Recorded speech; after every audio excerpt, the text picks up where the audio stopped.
We'll start with Jillian Bell. Can you give us a brief summary of the plot of Godmothered, please? Sure. Godmothered is about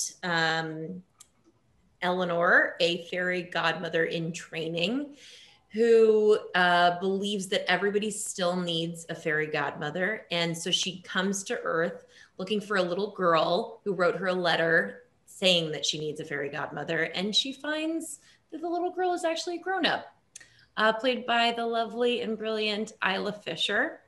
And her character thinks that she doesn't need a fairy godmother, and Eleanor is there to prove otherwise.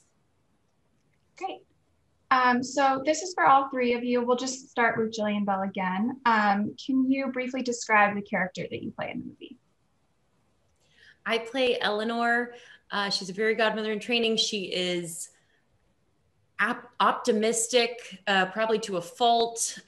She is determined and naive. She has such good intentions. And all she wants to do is prove that fairy godmothers are necessary. Isla, you want to describe your character? I play Mackenzie Walsh. I'm a single mom to two beautiful, talented daughters. I am grieving the loss of my husband, and I'm working a job that does not bring me much joy. And I do need a fairy godmother, although I don't know it consciously. And thanks to the lovely Eleanor, I learned to see love again in the world and to realize all the blessings I have in front of me, and more importantly, to undo some of the messages that I've given my eldest daughter that are holding her back in her creative vocation. Jillian? I play Jane, who is a typical teenager with her face buried in her laptop, and she has very bad stage fright because of the loss of her father, and she really loves to sing and write music, but is just stuck in her shell and is having a hard time coming out of that. But we see her over the course of the movie grow confidence as Eleanor and eventually her mom come to support her. So this next question is also for all three of you. We'll start with Jillian Spaeder. What's something or multiple things that attracted you most about the project that made you want to do the film? The thing that most attracted me about this project was not only the female empowerment, which obviously I love, but I was so excited to get to sing and act in the same project. That's something I haven't really gotten to do before, and that was very exciting for me. Isla, you want to go? I was very drawn to this project as a mother because I felt the message in the story was so much more inclusive and modern than a lot of the fairy tales that that one tells as a parent or reads the stories to young people about, like our daughters needing to want to be princesses and live in a castle and be rescued by a knight in shining armor, or wear a dress or look a certain way and think a certain thing. And I just love the fact that this is a story that says your idea of happy ever after is whatever you want it to be, and that being one doesn't need to wear a princess and dress to feel like we can have a happy ever after. Jillian Bell, you want to tell us what attracted you to it most? I mean, both of those ladies killed it with those answers. I think the thing that I was initially so attracted to was the idea of playing a magical being. I have always wanted to play a witch, and this is the closest I've ever gotten to it. I love that the message of the movie was so beautiful and inclusive and just redefined happily ever after.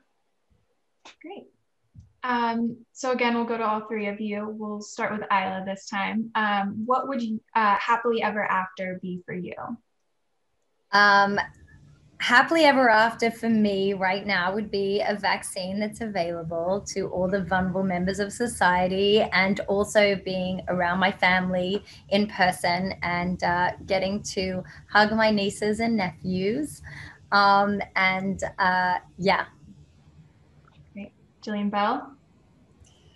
Oh, it's hard not to pick a vaccine, but to be different, I will say just Happily ever after to me. What?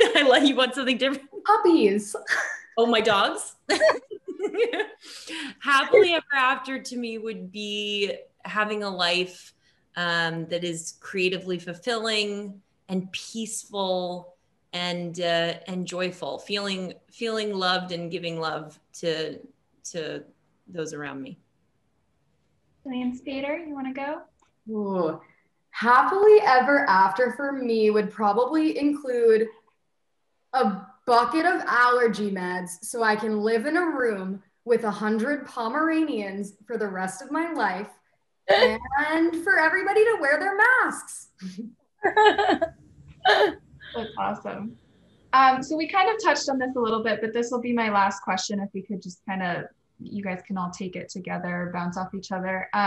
What do you think is the most important message in Godmothered that you would like viewers to take away?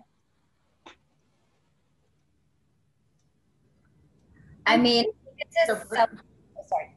No, go. I think the most important message not the most important, I think one of the most important messages in Godmothered is that it's essentially a celebration of female friendship and just off camera, it's such a fantastic ensemble of lady actors and lady director, lady writer, fantastic lady producers. And I like to think that, it's a girl power moment and the time is right for it.